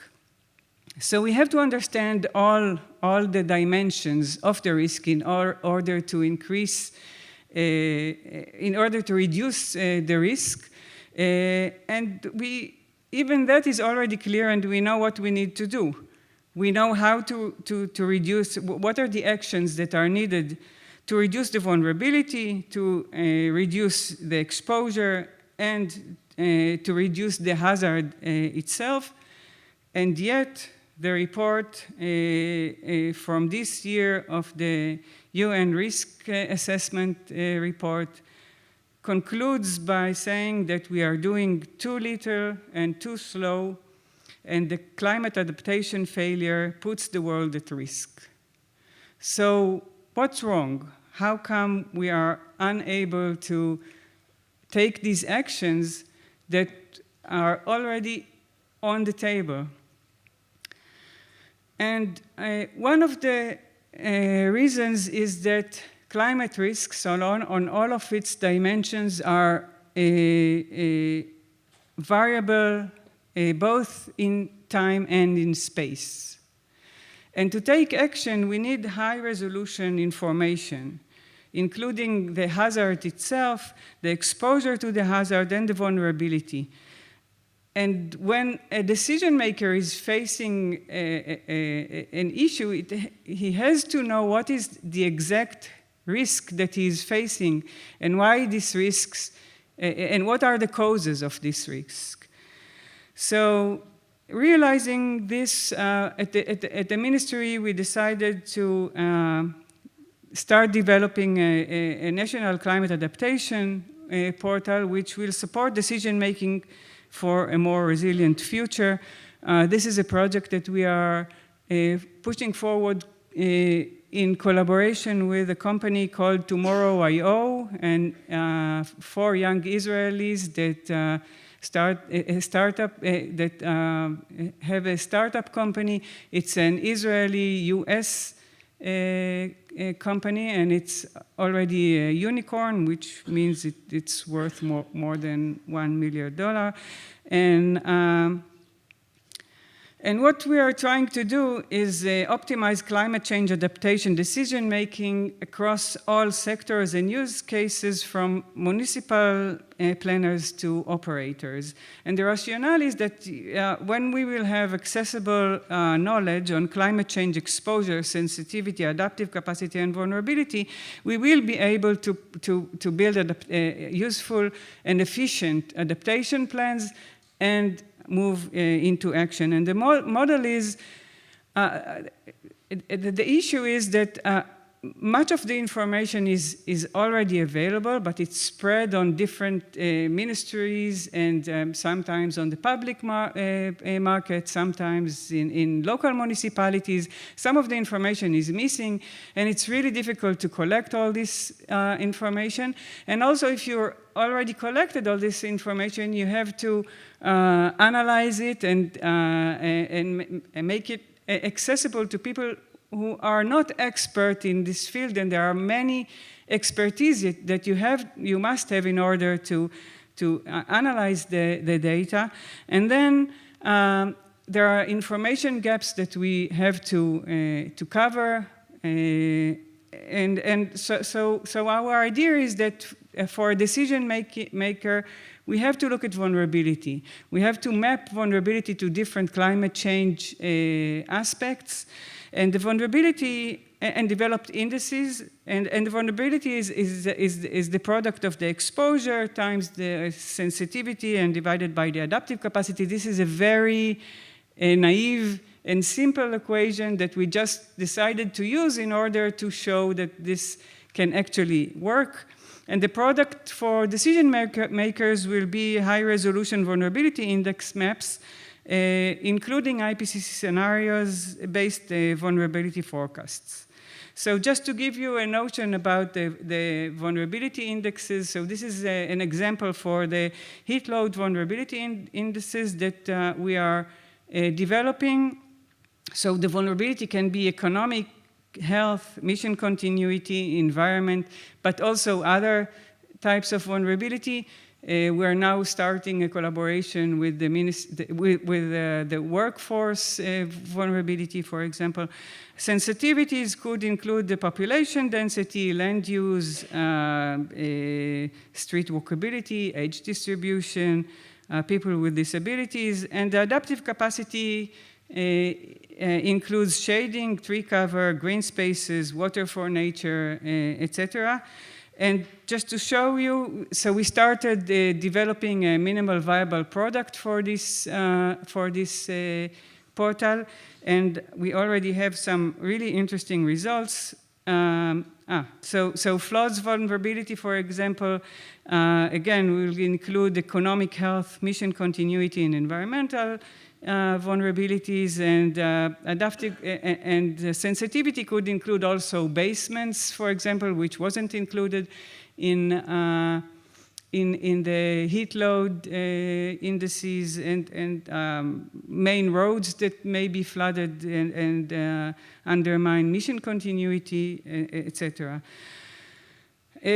Other vulnerability indices that we want to develop are fires, coastal surge, floods, and droughts. And the reason we started with the other vulnerabilities is simply because they were the easiest to move forward with. Droughts, I think, is one of the most difficult one. And if any of you would like to jump in and help us with this, we'll be very happy. We plan to issue a call for proposals for all academic support for this portal, but this will be next year, hopefully, depending on the government. But we can already start a collaboration even before. And so what we did was very simple, again, just to show how these things can work. So together with Tomorrow.io, we deployed exposure maps to urban heat islands. We just chose the 1st of August at 1 p.m. and 9 p.m. at a 30 by 30 meters resolution for all urban areas in Israel. We analyzed the sensitivities based on density of elderly population and socioeconomic level within statistical areas, and we generated a countrywide vulnerability map. And just to show you the result, so this is an urban heat island and map of a Tel Aviv area. This is elderly population density and socioeconomic level, and when we combine all of them together, we get this vulnerability map. And just to draw your attention to some specific interesting areas, if you look at this green circle on the right, you can see that there is a red area that was marked as urban heat island. This is for 9 p.m. and the reason we started with 9 p.m. is that the environment starts cooling at this time, and urban heat islands are simply a very basic measurement of the temperature in the open areas around Tel Aviv, and the temperature at the different areas at Tel Aviv in a resolution of 30 by 30 meters. We found differences of 9 degrees Celsius, which means that at 9 p.m. it could be 25 degrees in the open areas and 34 degrees in these urban heat islands. So if we look at this area that I just circled, and we look at the elderly population density, we see that there are a lot of, there is a high density of elderly population. Elderly population is more sensitive to heat load. When we have a heat load 70% or 80%, between 70 and 80% of the people that die from heat load are usually above 70 years old. But when we look at the socioeconomic level, we see that this population, this neighborhood is people with high socioeconomic level, and therefore they can simply turn on the air condition and they are not exposed to this high temperature. And we see that in the vulnerability map, they get a low score. However, if we look at Bat Yam, we see that at the bottom, we see that it received the high score of vulnerability. But if we look at the urban heat island, they are not exposed to a higher temperature than other neighborhoods.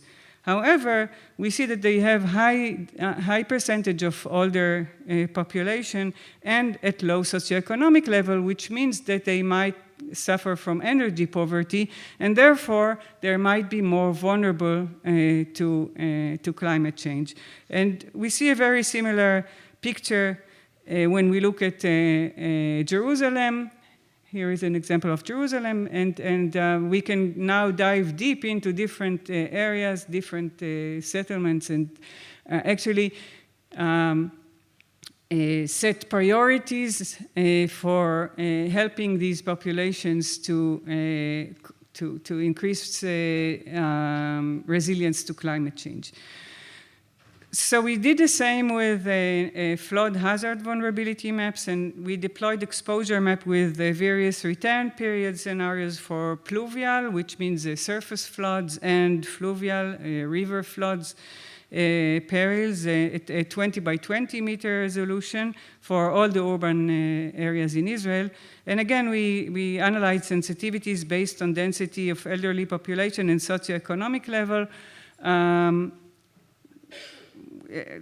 These sensitivities maybe are not the first that I would choose for flooding, but they were the easiest to obtain. And again, we generated the countrywide vulnerability maps. And this is Akko, for example.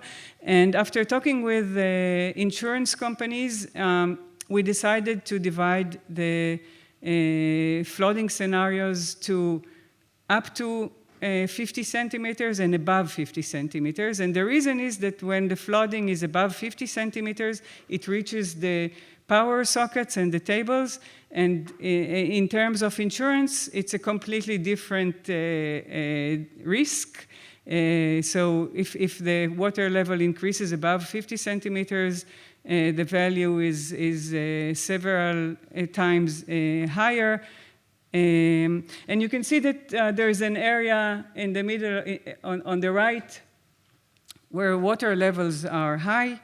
And again, you can see the elderly population and socioeconomic level, and these are the vulnerability results. And you can see that half of the area where there is a high water level is not getting a high score. They're relatively resilient to the damage. However, you can see on the left that there are two neighborhoods which didn't get a high score in the exposure, but because there are a lot of elderly population at low socioeconomic level, they need more attention and are more vulnerable. So we don't want to leave the mayor just with the problem. We also want to give them solutions. So the portal will also include a response toolkit or resource information center, which will hopefully drive and assist the user to act, including information sources, relevant government decisions, funding sources, etc. And the product eventually will be high spatial resolution vulnerability maps, including forecasts. And the mayor could press on the red area and understand if the high vulnerability results from the level of exposure, sensitivity, or adaptive capacity, and then get recommendations from the response toolkit how to act and hopefully prepare action plan to increase resilience. So just to give you another example, this is, I chose heat waves and health, and this is a map of Ramat Gan, urban heat islands and daycare facilities for children under 3. And you can see at the bottom, there is a heat island with a daycare right in the center. And the next thing I could do is, for example, take a map of all the trees canopy, which we developed together with the Survey of Israel, MAPI, using artificial intelligence and machine learning. We actually used their orthophoto, which they do once every 2 years, to mark all the tree canopies in Israel, and I can easily check if this daycare, the fact that we have urban heat island results from the fact that there are no trees there, or send the municipality to check what is the situation and how we can help. So think of the mayor of Ramat Gan. If I'm telling him to take care of all these daycare facilities of children under 3, he should go to 200 facilities and check what the situation is. But if I can mark a specific daycare facility or a few daycare facilities, this is not as much work, not as much money, and much more feasible. And from that, I can send him to government resolution 1022 of shading and foresting cities, or to call for proposals for local authorities of adaptation plans and pilots. And now he has a specific issue he has to deal with.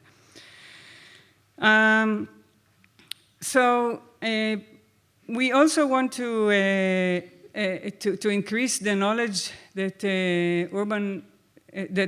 local municipalities have on decision making and how to increase resilience. And these are examples of what can be done on the city level, on the national level. For example, it can help us to prioritize new nature reserve, water to nature, reduce other pressures to nature to increase resilience, protect and restore wetlands to increase infiltration of rainwater and reduce stormwater runoff. And there are many things that we can include in this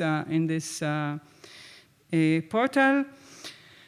And some information on the principle of operation and service capabilities. So we intentionally decided that we are using good enough data. This is based on models, and we know and understand that this has to improve over time.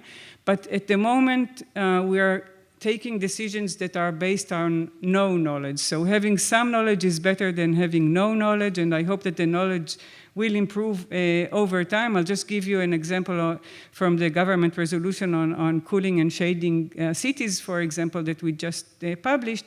So what the cities do is plant trees in the wider streets where they have large enough sidewalks for the trees, and these are normally not the places where we need these trees.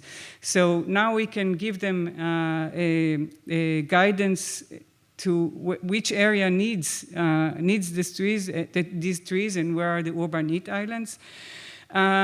We plan that the data will be open source, so local authorities, academy, business, and private sectors, and even the public will be able to log in, have a username, try to analyze the data themselves. The data will be available, and the user, if you open a username, you will be able to keep the work that you are doing.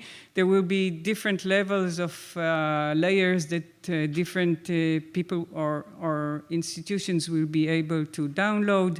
There will be dashboards and queries, a variety of processing and integrating tools. It will be up to date, and we have to update the information continuously, because if the portal is working and a mayor is increasing the resilience, we have to update the information, and now priorities should change. But it also gives us a tool for analyzing if our actions are really working, and that the money that we are giving the local authorities is actually doing the work. And we are planning to give a computer-to-computer access. And we still have a lot of challenges and information gaps, and I think that there is a lot of space for the academy to step in and work on it, and I hope, as I said, that we will be able to publish a good number of calls for proposals to work with these data and help us develop the indices, analyze the vulnerabilities, analyze the validity of the maps and the models. So we have to improve and validate the climate models and forecasts. As I said, update the information constantly. There are several issues with information security. For example, in Israel, fire risk maps are also fire setting maps, which is a problem in Israel. And there is a lot of information that we still have to collect and a lot of information that is missing. And just the final slide, I talked a lot about adaptation, but we have to align climate change mitigation and adaptation actions. And in some cases, the mitigation actions that we are pushing forward are not working, are not aligned with adaptation goals and vice versa. For example, if the adaptation action, if it's an adaptation action to urban heat island, we increase the use of air conditioners, which at the same time increase electricity demand and climate change and greenhouse gas emissions, we're actually not moving in the right direction. And the right direction in this case would be to reduce the urban heat island and reduce the temperature, for example, by planting trees, by building green roofs, by changing the color of the surfaces and many other solutions. So we have to and currently the people that work on adaptation and on mitigation are working in silos. And I think that this is something that has to change in order to push things forward. And in many cases, the right solutions are nature-based solutions. They are not as innovative in some ways, and sometimes they are not directly efficient in economic terms. But on the long term, these are, in many cases, these are the right solutions, and we have to find ways to promote them. Thank you very much.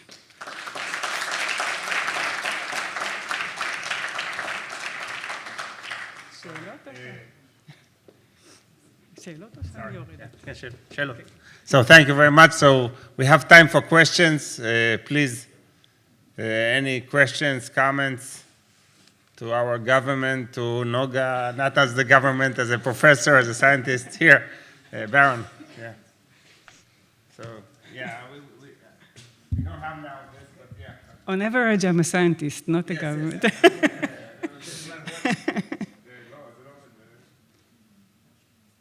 Do you want to use this? Yeah, sure. So first of all, I'd like to thank you for an excellent presentation, and I learned a lot from that. I would take one of your first comments that wasn't part of your presentation and look back at your slides and just point out that if you want to ensure that desertification gets the market share by bringing it into the climate context, it will be important for your own indices to actually incorporate land variables. So for example, you know, Ratan Lal calls it, more crop per drop, right? If we're going to address both on the flooding side and the drought side adaptation, we need to have soil organic carbon in the soil. That could be a variable that would be interesting to include. And if we actually had that exercise where we sat down and looked at where these correspond, then all of a sudden all of this becomes highly relevant to the desertification community. Thanks. Thank you. So I totally agree, and I repeat my call. If any of you want to help me develop this, I'm a physiologist, so these are the areas that are easier for me to develop. But if any of you want to work with me and help us develop indices related to desertification, I'll be more than happy. I think it's extremely important. Any other comment? Yes, Dan.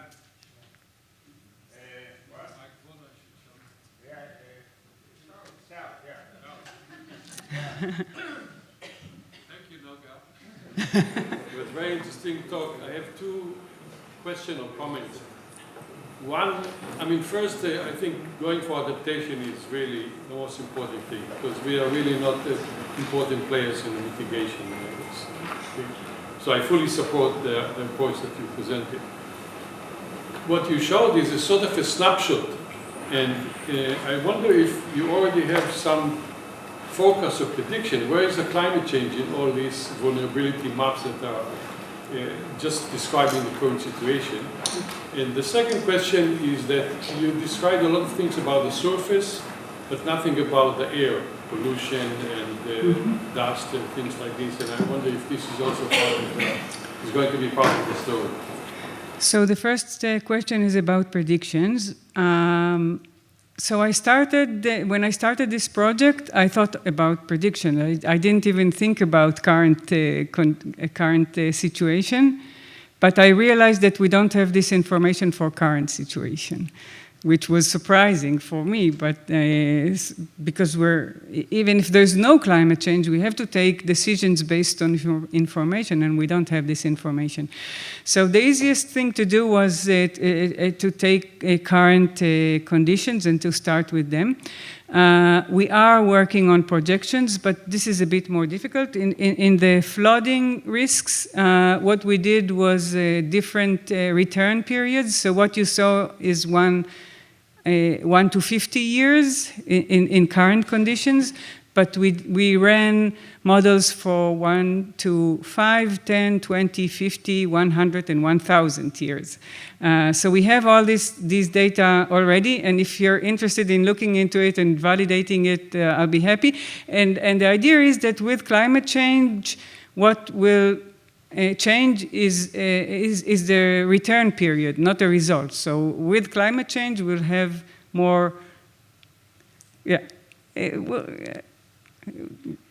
it's more complicated to change the severity.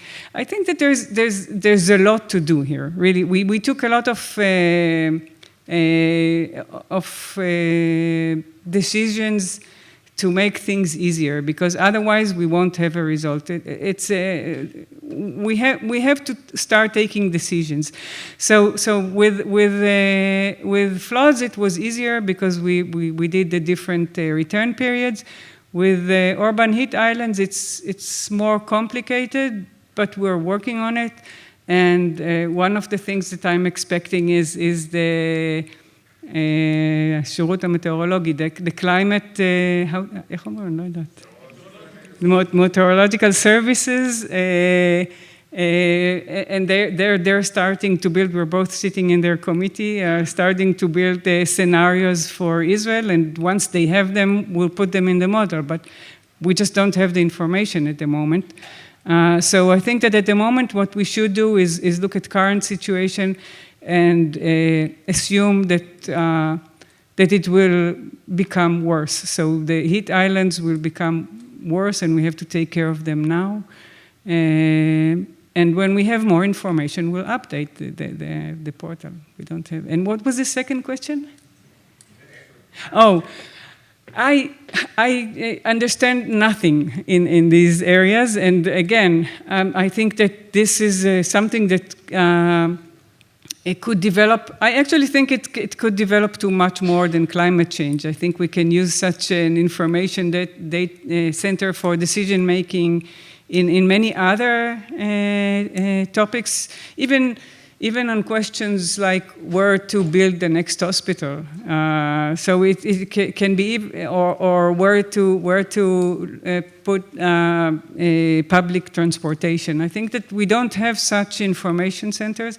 So I think that, I hope that this portal will continue to expand and increase, and as long as we're focusing on climate change, I agree that more information on atmosphere and dust and so on should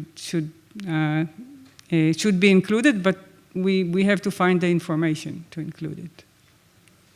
So one last question. Yes, You transited from being a professor in the academia to becoming a chief scientist in government. And for us in academia, we seem to document risk a lot. So what is your experience? How are you able to convince the government to move from, and for us to move from just saying climate change is this, take for instance the urban heat island dimension and the impact on the daycare. How are you going to be able to convince governments to take action so that we'll transit from documenting risk into actually taking practical action that the citizens can feel? What has been your experience in the transition from government, from academia to government? So at the beginning, it was very difficult, and I couldn't convince anyone in anything. But after a year or so, I learned the language, and I learned how things are working. And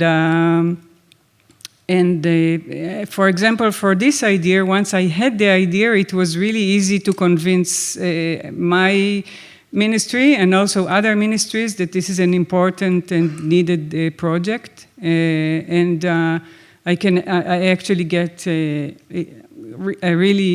lot of money for this project now and also next year.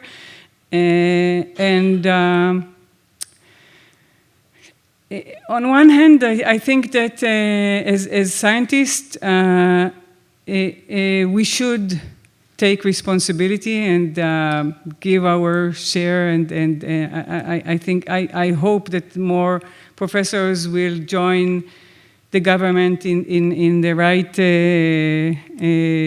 ministries, because I think that they need more information. And I think it's difficult to say it about myself, but I think that I made a change in the way that our ministry is working. On the other, it's very difficult. You know, being a professor is really it's a dream job. I love that. I miss my lab. I miss my students. I'm planning to go back to the university after a few years. Currently, my position is 4 years, and I can extend it to another 4, and that's it.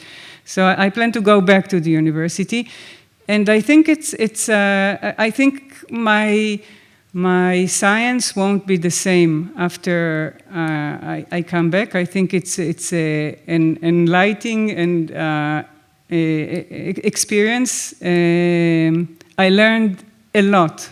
Like, in 2 years, I learned more than I learned in 10 years in the academia, I think. So I think that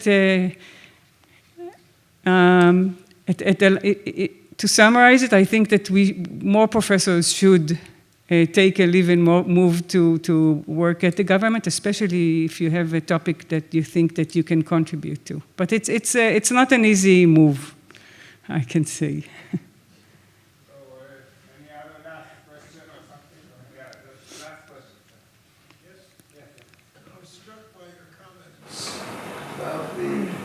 Nature-based solutions sometimes being more effective and more valuable than so-called techie-based solutions.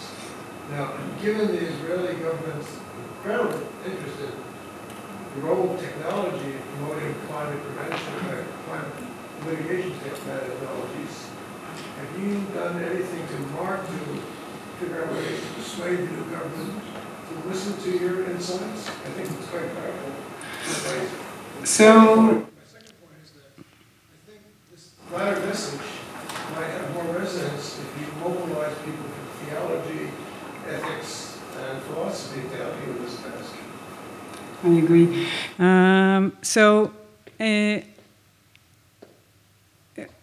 Israel is marketed as a startup nation, and it's really difficult to talk about nature-based solutions. But only thing I can say is that in 2021, which was my first year in the government, my budget was about 750,000 shekels, which is less than I had at the university, at my lab. And this year I had more than 40 millions, and 30 millions of these 40 were issued as call for proposals to the academy, trying to advance things that I think that should be advanced. And I think that this is another point in trying to pursue any of you to move from the academy to the government, is that as a scientist, when I'm there, I succeed in convincing the different offices, it's not only my office, that covering information gap and supporting science is important. And if I weren't there, the budget of the chief minister was, there was a chief scientist before me, but she wasn't from the academy. And the budget was about the same for years. Like, I think that at least for the last 4 years before I arrived. And I think that if there's someone at the ministry that explains how important and what we can gain from supporting the academy, then you get the money. For the government, 20 million shekels is not much. You just have to ask for them and ask for them for the academy, and then you can issue call for proposals. But if no one asks, then we won't have money for academic research. This is something, by the way, that I'm trying to promote with the Council for Higher Education, because I think that the universities should support faculty members to take such positions. And I think it's for the benefit of the academy. And today, I can frankly say I had to take a leave from the university, and I'm earning less than I earned at the university.